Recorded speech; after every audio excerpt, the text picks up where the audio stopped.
Hey guys, what is up? Fake Nuke and Rex here, back in with another video. Today we're going to be talking about Iron Maiden's self-titled first album, Iron Maiden, of course.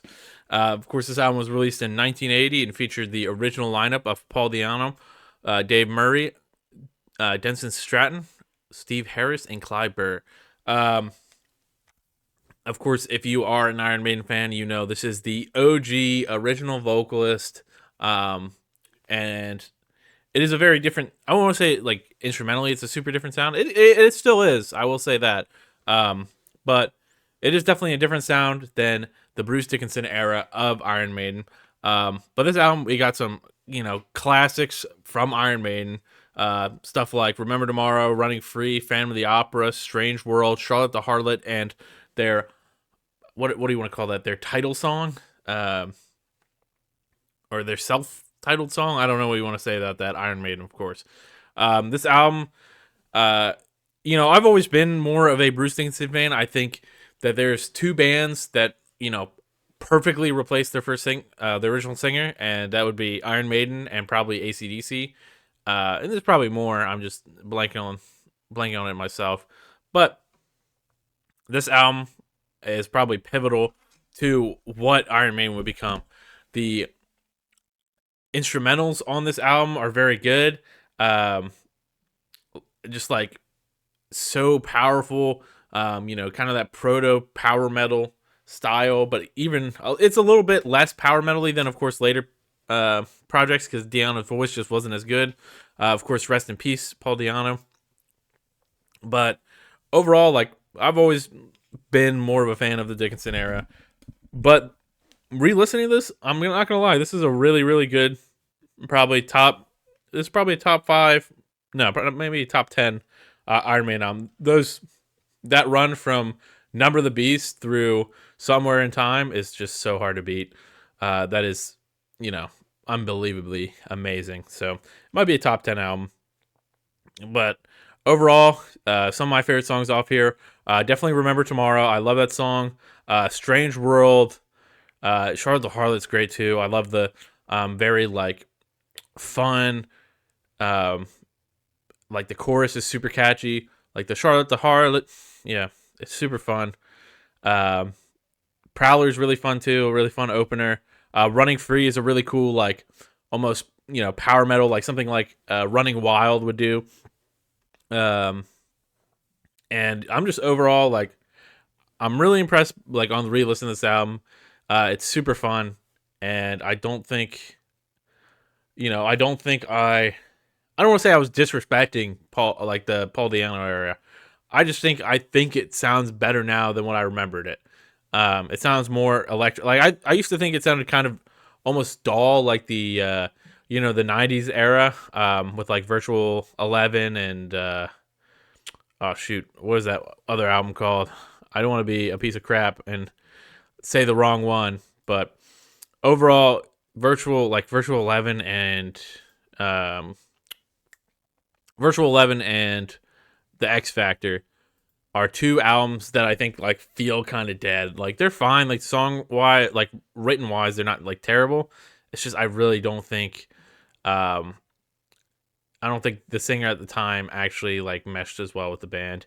Even though you still got some good stuff like Klansman and stuff like that, and we'll talk about that. I actually have that album back there, so I don't want to say too much about it. But yeah, I think this album does really good. I'll say the parts I like the least, and I know it's a popular song, Phantom of the Opera, I'm not a huge fan of, as well as Transylvania, which Transylvania is not bad. It's just kind of, I don't think I cared as much. Like I was like, dang, I want to hear more Paul Di'Anno on this. So I didn't really care as much about the single instrumental track on the album. I know I don't have the version that has. I think the um, one version has a different song. I forget what song that was. Let me look if I can find that. I know I'm kind of getting off Sanctuary. This does not have Sanctuary on it. I know some versions of the US edition had Sanctuary on it. This does not. But yeah, overall, let's kind of dive into that. How to rank this. This is kind of a tough one. Uh, we have a lot of really good albums so far. I do think, like, originally I would have thought I would have rated it like a B. Like, it's a good album. I think I gotta bump it up to an A. I don't think I can put it in S because I still like Iron Maiden wise. You know, I still think Dickinson is what makes them an S tier band. I think they're one of the few. Like I can see where the AC/DC fans are coming from when they're like, I don't like. Um, oh my gosh, why am I blanking on his name? All I can think in my head is Paul Stanley, and that's not right. Brian Johnson. Um, like, I can see why you didn't like Brian Johnson as much. Some of the original albums have like really classic songs, and it's just a slightly different style, and it becomes more anthemic when it becomes, uh, Bruce, Brian Johnson. Gosh, I cannot speak today. I'm still a little bit sick, and I just volunteered at a dog shelter for a couple hours, so I'm a little all over the place, a little sweaty, a little gross, but I wanted to get this video knocked out. Shoot. Yeah, I think it's better than Sabotage. I think this album may be more cohesive, but I think like overall this album just kicked, and I think I know it's weird. I'm like, it's the battle of the dead singers. I know that's like messed up to say, but um damn, it really is like it feels so, I guess, quintessential. So I kind of want to put it higher. Like this album is like, you know, isn't what started the band. I don't even think Black Dahlia Murder's first album was as influential as this first album. And I think the guitar playing on this album, the bass on this album is so good, so powerful, and so unique for the times. And there's kind of honestly like some genre switching. I feel some like Nectar and something like Remember Tomorrow, which is probably my favorite song off the album because it's so different. It still has that bass instrumental sound of Iron Maiden, but it's almost so different that it like, kind of elevates itself past just being an Iron Maiden song, which I think is really cool. And same kind of thing with Strange World. I think that Remember Tomorrow does it the best, though.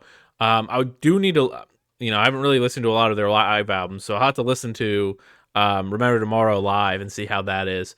But overall, I think Iron Maiden self-titled at the top of A is very, very warranted, and I think people won't be too mad with that at all. But if you have any, difference in opinion, please let me know. I was super pleasantly surprised by this again. And I am super happy I went and listened to this again and now have, found like a new level of respect. Because I probably haven't listened to this album in probably 8 years or something like that. It's been a long time. And I, like I said, definitely been turned on to the juice. I'm ready.